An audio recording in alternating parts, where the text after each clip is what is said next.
ನಮಸ್ಕಾರ ಸ್ನೇಹಿತರೆ. ಧನಸ್ಸು ರಾಶಿ ಚಕ್ರದ ಯೋಧ ಗುರು, ಪ್ರವಾಸಿಗ ನೀವು. ನಿಮ್ಮ ಅಧಿಪತಿ ಗುರು ಅಂದರೆ ಜ್ಞಾನ, ಅದೃಷ್ಟ, ಧರ್ಮ, ವಿಸ್ತಾರ, ಆಶಾವಾದ. ನೀವು ಬೆಂಕಿ ಇದ್ದಂತೆ. ಒಂದೇ ಕಡೆ ಕೂತಿರೋಕೆ ನಿಮಗೆ ಆಗಲ್ಲ. ಹೊಸ ಜಾಗ ನೋಡಬೇಕು, ಹೊಸ ಜನರನ್ನು ಭೇಟಿ ಮಾಡಬೇಕು, ಹೊಸ ವಿಷಯ ಕಲಿಬೇಕು. ಇದೇ ನಿಮ್ಮ ಉಸಿರು.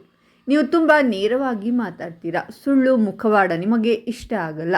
ಸತ್ಯವೇ ದೇವರು ಅಂತ ನಂಬಿರೋರು ನೀವು ತತ್ವಜ್ಞಾನಿಗಳು. ಜೀವನದ ದೊಡ್ಡ ಅರ್ಥ ಹುಡುಕ್ತೀರಾ. ಧರ್ಮ, ಆಧ್ಯಾತ್ಮ, ಕಾನೂನು, ವಿದೇಶ, ಉನ್ನತ ಶಿಕ್ಷಣ ಇದೆಲ್ಲ ನಿಮ್ಮ ಫೀಲ್ಡ್. ಯಾರಿಗಾದರೂ ಕಷ್ಟ ಅಂದರೆ ತಕ್ಷಣ ಹೆಲ್ಪ್ ಮಾಡ್ತೀರಾ.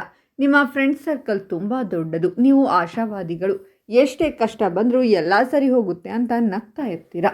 ಸ್ವಾತಂತ್ರ್ಯ ಅಂದರೆ ನಿಮಗೆ ಪ್ರಾಣ. ಯಾರು ನಿಮ್ಮನ್ನು ಕಟ್ಟಿ ಹಾಕಬಾರ್ದು, ರೂಲ್ಸ್ ಹಾಕಬಾರ್ದು. ಬಿಲ್ಲಿಂದ ಬಿಟ್ಟ ಬಾಣದ ಥರ ನಿಮ್ಮ ಜೀವನ. ಒಂದೇ ದಿಕ್ಕು, ಒಂದೇ ಗುರಿ. ಆದರೆ ಧನಸ್ಸು ರಾಶಿಯವರೇ, ನಿಮ್ಮ ಈ ನೇರ ಮಾತು ನಿಮ್ಮ ಸ್ವಾತಂತ್ರ್ಯದ ಹಂಬಲ. ನಿಮ್ಮ ಅತಿ ಆಶಾವಾದವನ್ನೇ 3 ಥರದ ಶತ್ರುಗಳು ಟಾರ್ಗೆಟ್ ಮಾಡ್ತಾರೆ. ಇವರು ನಿಮ್ಮ ಮುಂದೆ ನೀವು ತುಂಬ ಗ್ರೇಟ್, ನೀವು ಗುರು ಅಂತ ಹೊಗಳ್ತಾರೆ. ಆದರೆ ಹಿಂದೆ ನಿಮ್ಮ ಮುಕ್ತತೆಯನ್ನೇ ಮುಳ್ಳಾಗಿ ಮಾಡಿ, ನಿಮ್ಮ ನೇರ ಮಾತನ್ನೇ ನಿಮ್ಮ ವಿರುದ್ಧ ಬಳಸಿ ನಿಮ್ಮನ್ನು ಪಂಜರದಲ್ಲಿ ಕೂಡಿ ಹಾಕೋಕೆ ನೋಡ್ತಾ ಇರ್ತಾರೆ. ನಿಮ್ಮ ಬಾಣ ಯಾವಾಗಲೂ ಗುರಿ ತಲುಪುತ್ತೆ. ಆದರೆ ಈ 3 ಜನ ನಿಮ್ಮ ಬಿಲ್ಲನ್ನೇ ಮುರಿಯೋಕೆ ಬರ್ತಾರೆ. ಹಾಗಾದರೆ ಆ ಶತ್ರುಗಳು ಯಾರು? ಅವರ ಹೆಸರಿನ ಮೊದಲ ಅಕ್ಷರ ಏನು? ಹಾಗೆ ಇವರಿಂದ ಬಚಾವಾಗೋದು ಹೇಗೆ ಅಂತ ಹೇಳ್ತೀನಿ. ಈ ವಿಡಿಯೋವನ್ನು ಕೊನೆಯವರೆಗೂ ಸ್ಕಿಪ್ ಮಾಡದೆ ನೋಡಿ. ಅದಕ್ಕೂ ಮುನ್ನ ನೀವು ಧನಸ್ಸು ರಾಶಿಯವರಾಗಿದ್ದರೆ ವಿಡಿಯೋಗೆ ಲೈಕ್ ಮಾಡಿ. ಹಾಗೆ ನೀವಿನ್ನು ನಮ್ಮ ಜ್ಯೋತಿಷ್ಯ ದರ್ಶನ ಚಾನಲ್ಗೆ ಸಬ್ಸ್ಕ್ರೈಬ್ ಆಗಿಲ್ಲ ಅಂದರೆ ಈಗಲೇ ಸಬ್ಸ್ಕ್ರೈಬ್ ಮಾಡಿ. ಹಾಗೆ ಪಕ್ಕದಲ್ಲಿ ಬರೋ ಬೆಲ್ ಐಕಾನನ್ನು ಕ್ಲಿಕ್ ಮಾಡಿ.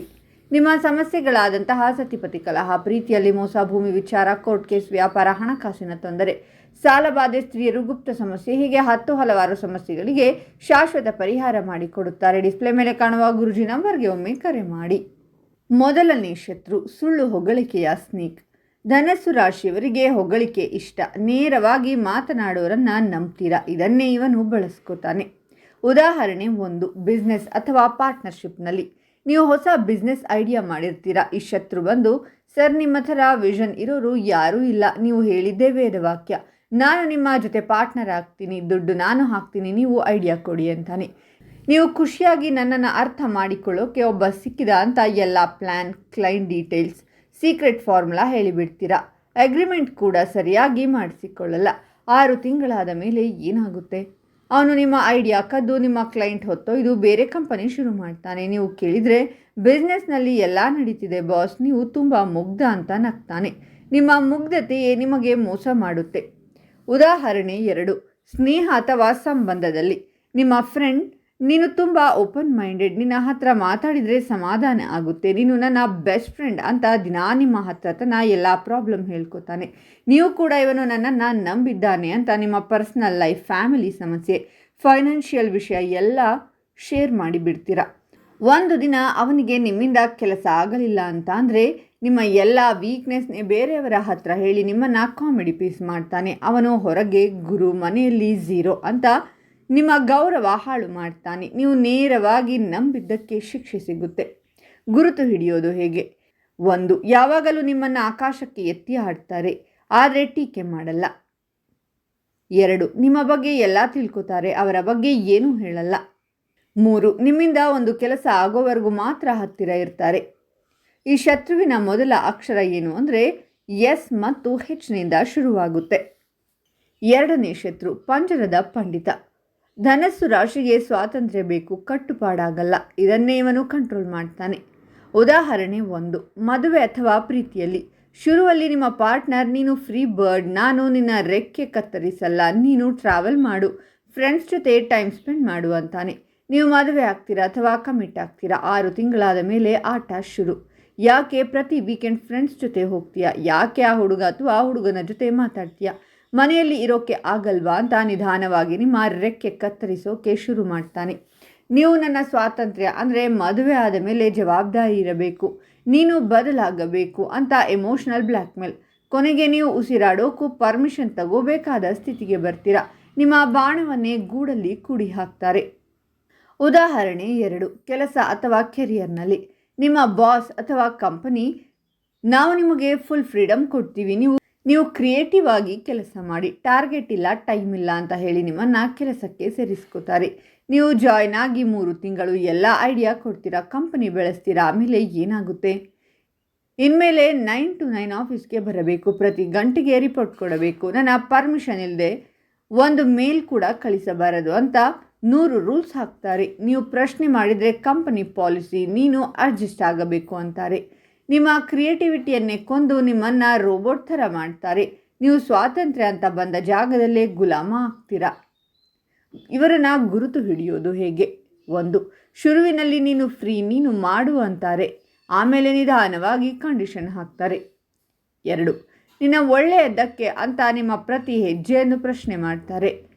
3. ನೀವು ಇಲ್ಲ ಅಂದರೆ ನೀನು ಸ್ವಾರ್ಥಿ, ಬದಲಾಗಿದ್ದೀಯಾ ಅಂತ ಗಿಲ್ಟ್ ಫೀಲ್ ಮಾಡಿಸ್ತಾರೆ. ಈ ಶತ್ರುವಿನ ಮೊದಲ ಅಕ್ಷರ ಏನು ಅಂದರೆ P, K ಮತ್ತು R.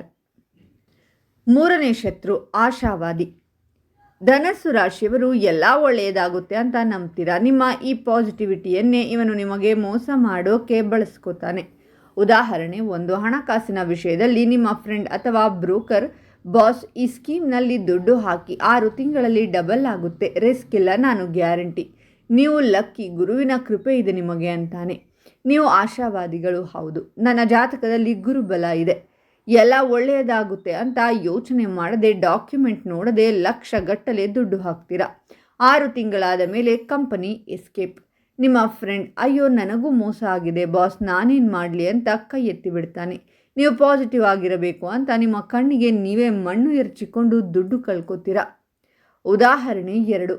ಆರೋಗ್ಯ ಅಥವಾ ಸಂಬಂಧದಲ್ಲಿ ನಿಮಗೆ ಆರೋಗ್ಯ ಸಮಸ್ಯೆ ಇದೆ ಅಥವಾ ಸಂಬಂಧದಲ್ಲಿ ಪ್ರಾಬ್ಲಮ್ ಇದೆ, ಡಾಕ್ಟರ್ ಅಥವಾ ಕೌನ್ಸಿಲರ್ ಹತ್ರ ಹೋಗಬೇಕು. ಈ ಶತ್ರು ಏನು ಹೇಳ್ತಾನೆ? ಯಾಕೆ ಟೆನ್ಷನ್ ಮಾಡ್ಕೋತೀಯಾ, ಎಲ್ಲ ಸರಿ ಹೋಗುತ್ತೆ, ಪಾಸಿಟಿವ್ ಥಿಂಕಿಂಗ್ ಮಾಡು, ದೇವರ ಮೇಲೆ ಭಾರ ಹಾಕು, ಡಾಕ್ಟರ್ ಹಾಸ್ಪಿಟಲ್ ಎಲ್ಲ ಬೇಕಾಗಿಲ್ಲ ಅಂತಾನೆ. ನೀವು ಹೌದು, ನಾನು ನೆಗೆಟಿವ್ ಯೋಚನೆ ಮಾಡಬಾರ್ದು ಅಂತ ಟ್ರೀಟ್ಮೆಂಟ್ ತಗೊಳ್ಳಲ್ಲ, ಸಮಸ್ಯೆ ಬಗ್ಗೆ ಮಾತಾಡಲ್ಲ, ಸಣ್ಣ ಕಾಯಿಲೆ ದೊಡ್ಡದಾಗುತ್ತೆ, ಸಣ್ಣ ಜಗಳ ಡಿವೋರ್ಸ್ವರೆಗೂ ಹೋಗುತ್ತೆ. ನಿಮ್ಮ ಅತಿ ಆಶಾವಾದವೇ ನಿಮ್ಮ ಕಣ್ಣಿಗೆ ಕಪ್ಪು ಬಟ್ಟೆ ಕಟ್ಟುತ್ತೆ. ಗುರುತು ಹಿಡಿಯೋದು ಹೇಗೆ? 1. ಚಿಂತೆ ಬೇಡ, ಎಲ್ಲ ಗುರು ನೋಡ್ಕೋತಾನೆ ಅಂತ ಹೇಳಿ ನಿಮ್ಮನ್ನು ಕೆಲಸ ಮಾಡದ ಹಾಗೆ ಮಾಡ್ತಾರೆ. 2. ರಿಯಾಲಿಟಿ ಚೆಕ್ ಮಾಡಿದರೆ ನೀನು ನೆಗೆಟಿವ್ ಅಂತ ಲೇಬಲ್ ಹಾಕ್ತಾರೆ. 3. ಪ್ಲ್ಯಾನ್ ಬಿ ಬಗ್ಗೆ ಮಾತಾಡಿದರೆ ನಂಬಿಕೆ ಇಲ್ಲ ನಿಮಗೆ ಅಂತಾರೆ. ಈ ಶತ್ರುವಿನ ಮೊದಲ ಅಕ್ಷರ ಏನು ಅಂದರೆ ಎ ಮತ್ತು ಪಿ ಇಂದ ಇವರ ಹೆಸರು ಶುರುವಾಗುತ್ತೆ. ಧನಸ್ಸು ರಾಶಿಯ ಯೋಧರೆ, ಈ 3 ಶತ್ರುಗಳಿಂದ ಬಚಾವಾಗೋಕೆ 3 ಗುರುಬಲದ ಪರಿಹಾರಗಳನ್ನು ಹೇಳ್ತೀನಿ ನೋಡಿ. ಪರಿಹಾರ 1. Verify then test. ಯಾರನ್ನು ಮಾತಿನಿಂದ ನಂಬಬೇಡಿ, ಅವರ ಕೆಲಸದಿಂದ ನಂಬಿ. ಏನು ಮಾಡಬೇಕು ಅಂದರೆ, ಯಾರಾದರೂ ಪಾರ್ಟ್ನರ್ಶಿಪ್ ದುಡ್ಡಿನ ವಿಷಯ ಮಾತಾಡಿದರೆ ಮೊದಲು ಅವರ ಬ್ಯಾಕ್ಗ್ರೌಂಡ್ ಚೆಕ್ ಮಾಡಿ, ಲೀಗಲ್ ಅಗ್ರಿಮೆಂಟ್ ಮಾಡಿಸಿಕೊಳ್ಳಿ, ನಂಬಿಕೆ ಇದೆ ಅಂತ ಪೇಪರ್ ಇಲ್ಲದೆ ಸಹಿ ಹಾಕಬೇಡಿ. 6 ತಿಂಗಳ ಕಾಲ ಅವರನ್ನು ಗಮನಿಸಿ, ಆಮೇಲೆ ದೊಡ್ಡ ನಿರ್ಧಾರ ತೆಗೆದುಕೊಳ್ಳಿ. ಮಂತ್ರ: ಪ್ರತಿ ಗುರುವಾರ ವಿಷ್ಣು ದೇವಾಲಯಕ್ಕೆ ಹೋಗಿ ಕಡಲೆಬೇಳೆ ದಾನ ಮಾಡಿ. ಓಂ ಬೃಂ ಬೃಹಸ್ಪತಿಯೇ ನಮಃ 11 ಸಲ ಹೇಳಿ. ಯಾರು ಫ್ರಾಡ್ ಅಂತ ತಕ್ಷಣ ತಿಳಿದು ಹೋಗುತ್ತೆ. ಪರಿಹಾರ 2. ನಿಮ್ಮ ಸ್ವಾತಂತ್ರ್ಯದ ಬಗ್ಗೆ ಮೊದಲೇ ಕ್ಲಿಯರ್ ಆಗಿರಿ. ಏನು ಮಾಡಬೇಕು ಅಂದರೆ, ಸಂಬಂಧ ಅಥವಾ ಕೆಲಸ ಶುರು ಮಾಡೋದಕ್ಕೂ ಮುಂಚೆ ಒಂದು ಲಿಸ್ಟ್ ಮಾಡಿ. ಈ 5 ವಿಷಯಗಳಲ್ಲಿ ನಾನು ಕಾಂಪ್ರಮೈಸ್ ಮಾಡಲ್ಲ. ನನ್ನ ಟ್ರಾವೆಲ್, ನನ್ನ ಫ್ರೆಂಡ್ಸ್, ನನ್ನ ಟೈಮ್, ನನ್ನ ಕನಸು, ನನ್ನ ಮಾತು. ಇದನ್ನು ಮೊದಲೇ ಹೇಳಿಬಿಡಿ. ಒಪ್ಪಿದರೆ ಮಾತ್ರ ಮುಂದೆ ಹೋಗಿ. ಮಂತ್ರ: ಹಳದಿ ನೀಲಮಣಿ ಉಂಗುರ ಬಲಗೈ ತೋರು ಬೆರಳಿಗೆ ಗುರುವಾರ ಹಾಕಿ. ಯಾರು ನಿಮ್ಮನ್ನು ಕಂಟ್ರೋಲ್ ಮಾಡೋಕೆ ಆಗಲ್ಲ. ನಿಮ್ಮ ಮಾತಿಗೆ ಶಕ್ತಿ ಬರುತ್ತೆ. ಪರಿಹಾರ 3. ಪಾಸಿಟಿವ್ ಆಗಿರಿ, ಆದರೆ ಮೂರ್ಖರಾಗಬೇಡಿ. ಏನು ಮಾಡಬೇಕು ಅಂದರೆ, ಯಾವುದೇ ದೊಡ್ಡ ನಿರ್ಧಾರ ತಗೊಳ್ಳೋದಕ್ಕಿಂತ ಮುಂಚೆ ಒಬ್ಬ ರಿಯಾಲಿಟಿ ಚೆಕ್ ಫ್ರೆಂಡ್ ಇಟ್ಕೊಳ್ಳಿ. ಅವನು ಮಕರ ಅಥವಾ ಕನ್ಯಾ ರಾಶಿಯವರಾಗಿದ್ದರೆ ಬೆಸ್ಟ್. ಅವನ ಹತ್ರ ಇದರಲ್ಲಿ ಏನೇನು ರಿಸ್ಕ್ ಇದೆ ಅಂತ ಹೇಳು ಅಂತ ಕೇಳಿ. ಪ್ಲ್ಯಾನ್ ಎ ಜೊತೆಗೆ ಪ್ಲ್ಯಾನ್ ಬಿ ಕೂಡ ರೆಡಿ ಮಾಡಿ. ಗುರು ಅದೃಷ್ಟ ಕೊಡ್ತಾನೆ, ಆದರೆ ಕೆಲಸ ಮಾಡಿದರೆ ಮಾತ್ರ. ಮಂತ್ರ: ಮನೆಯ ಈಶಾನ್ಯ ದಿಕ್ಕಿನಲ್ಲಿ ಹಳದಿ ಬಣ್ಣದ ಕ್ರಿಸ್ಟಲ್ ಇಡಿ. ದುಡ್ಡು, ಆರೋಗ್ಯ, ಸಂಬಂಧ ಎಲ್ಲದರಲ್ಲೂ ಸತ್ಯ ಗೊತ್ತಾಗುತ್ತೆ, ಮೋಸ ಹೋಗಲ್ಲ. ಮಾತಿಗೆ ಮರಳಾಗಬೇಡಿ, ಸ್ವಾತಂತ್ರ್ಯವನ್ನು ಒಪ್ಪಿಸಬೇಡಿ, ಕಣ್ಣು ಮುಚ್ಚಿ ನಂಬಬೇಡಿ. ಆಗ ಧನಸ್ಸು ರಾಶಿಯವರ ಬಾಣ ಯಾವಾಗಲೂ ಗುರಿ ಮುಟ್ಟುತ್ತೆ. ಧನಸ್ಸು ರಾಶಿಯವರೇ, ನೀವು ಗುರು ಇದ್ದಂಗೆ. ಗುರು ದಾರಿ ತೋರಿಸಬೇಕು, ದಾರಿ ತಪ್ಪಬಾರದು. ನಿಮ್ಮ ಜ್ಞಾನವೇ ನಿಮ್ಮ ಶಕ್ತಿ.